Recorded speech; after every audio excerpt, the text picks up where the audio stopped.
समय गोरखनाथ जी ने देखा कि स्वामी रामानंद जी काशी में वैष्णव पंथ का ज्यादा प्रचार कर रहे हैं और नाथ पंथ सिकुड़ता जा रहा है। इसीलिए गोरखनाथ स्वामी रामानंद जी के साथ गोष्ठी के लिए काशी शहर में आते हैं। स्वामी रामानंद जी, जो काशी शहर के प्रसिद्ध संत थे और वेदों के मर्मज्ञ ज्ञाता माने जाते थे, उन्होंने अपने 1400 ऋषि शिष्य बना रखे थे और ज्ञान प्रचार के लिए भी उन्हें जगह जगह भेजते थे। उस समय कबीर परमेश्वर जी ने स्वामी रामानंद जी को अपना गुरु धारण कर रखा था। वैसे तो कबीर परमात्मा जी को किसी को भी गुरु बनाने की आवश्यकता नहीं थी, परंतु कबीर परमात्मा इस बात से परिचित थे कि आगे आने वाले समय में लोग ये सवाल उठाएंगे कि कबीर ने भी तो गुरु नहीं बनाया था, इसलिए गुरु बनाने की कोई आवश्यकता नहीं है। इस बात को ध्यान में रखते हुए कबीर प्रभु ने स्वामी रामानंद जी को अपना गुरु बनाने की लीला की। एक दिन स्वामी रामानंद जी के आश्रम में गोरखनाथ जी का एक सेवक उनसे मिलने के लिए गया। उस समय स्वामी रामानंद जी आश्रम में अपने शिष्यों को ज्ञान उपदेश दे रहे थे। अलख निरंजन स्वामी जी। राम राम नाथ जी। स्वामी जी, हमारे नाथ जी बहुत पहुंचे हुए सिद्ध पुरुष हैं।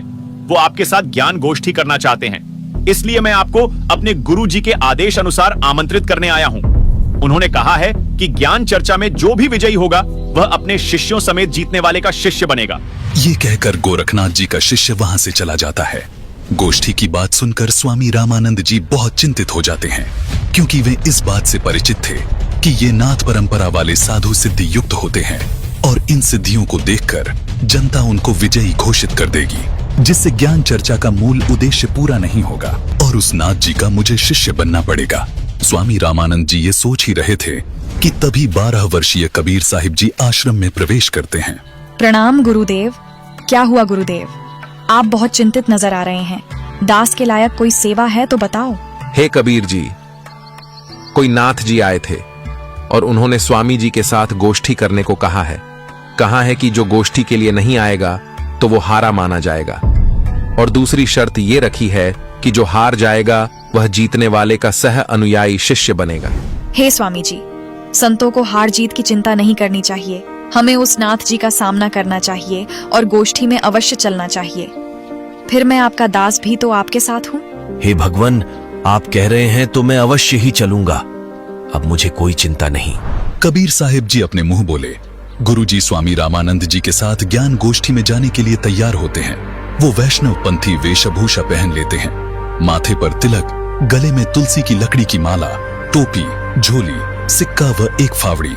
स्वामी जी व कबीर जी कुछ अन्य शिष्यों के साथ निश्चित समय और स्थान पर गोरखनाथ जी से गोष्ठी करने पहुंच जाते हैं। गंगा नदी से 500 फुट की दूरी पर गोरखनाथ उच्च आसन पर बैठे दिखाई देते हैं और बगल में 7 फुट ऊंचा त्रिशूल भी जमीन में गड़ा दिखाई देता है और स्वामी जी के लिए भी आसन लगा दिखाई देता है।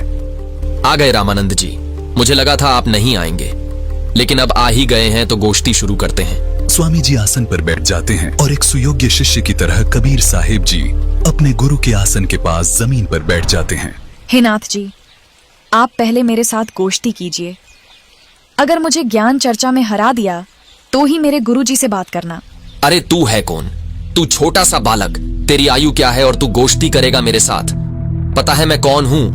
नाथ जी, मैं तो कबीर हूँ और मुझे मालूम है कि आप कौन हो। आप गोरखनाथ जी हो। कबीर साहिब जी की बात सुनकर गोरखनाथ सोचते हैं कि इस छोटे से बालक ने मुझे पहचान लिया। तू छोटा सा बालक, तू कब से बैरागी बन गया? कबीर परमेश्वर जी ने गोरखनाथ जी की बात का उत्तर वाणियों के माध्यम से देते हुए कहा, नाथ जी, तब से भये बैरागी, मेरी आद अंत सुध लागी।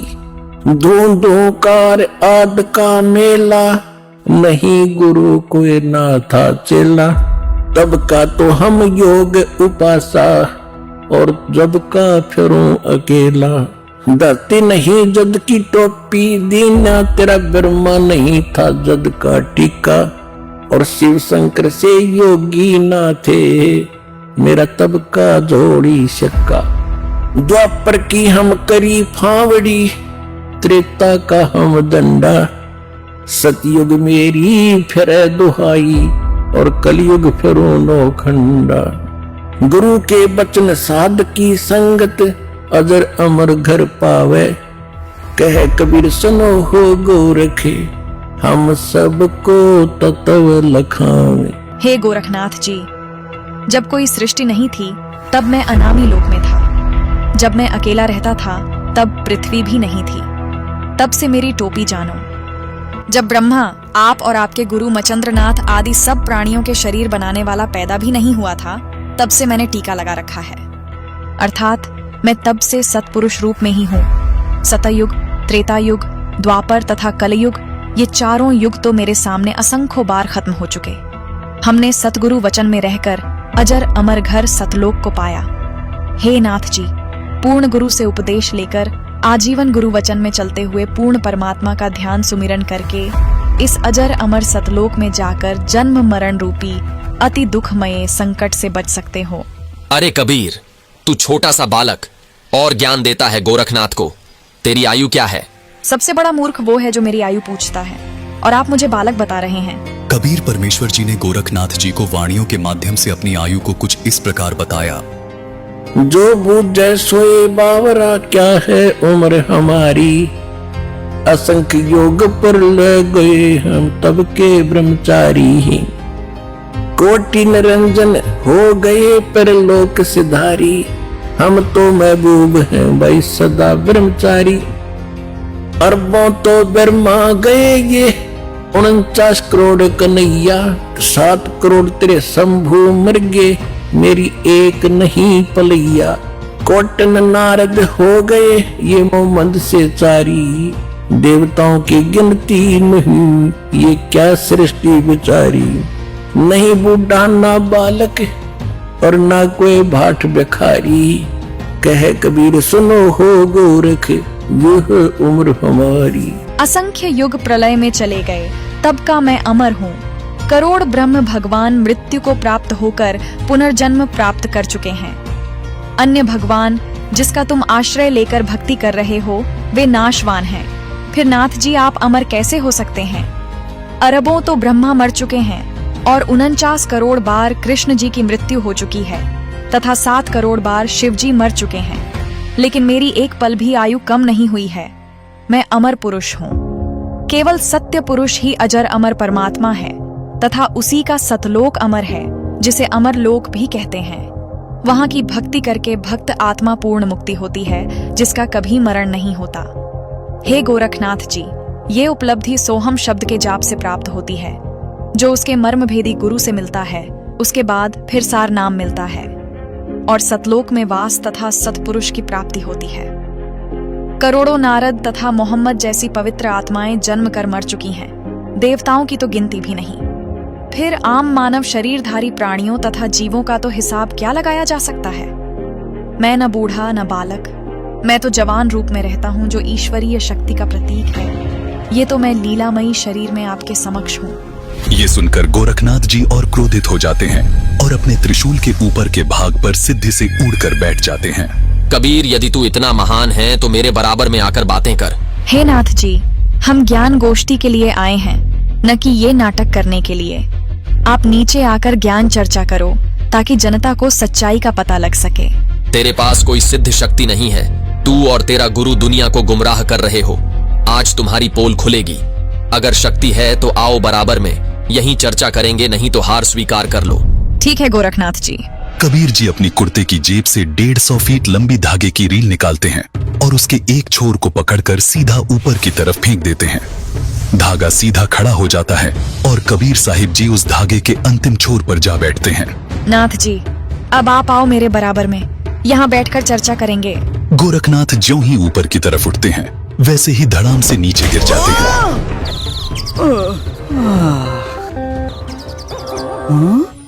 हे कबीर जी, कृपया नीचे आ जाइए और अपने दास पर दया करके अपना परिचय दीजिए। आप कौन शक्ति हैं और किस लोक से आए हैं?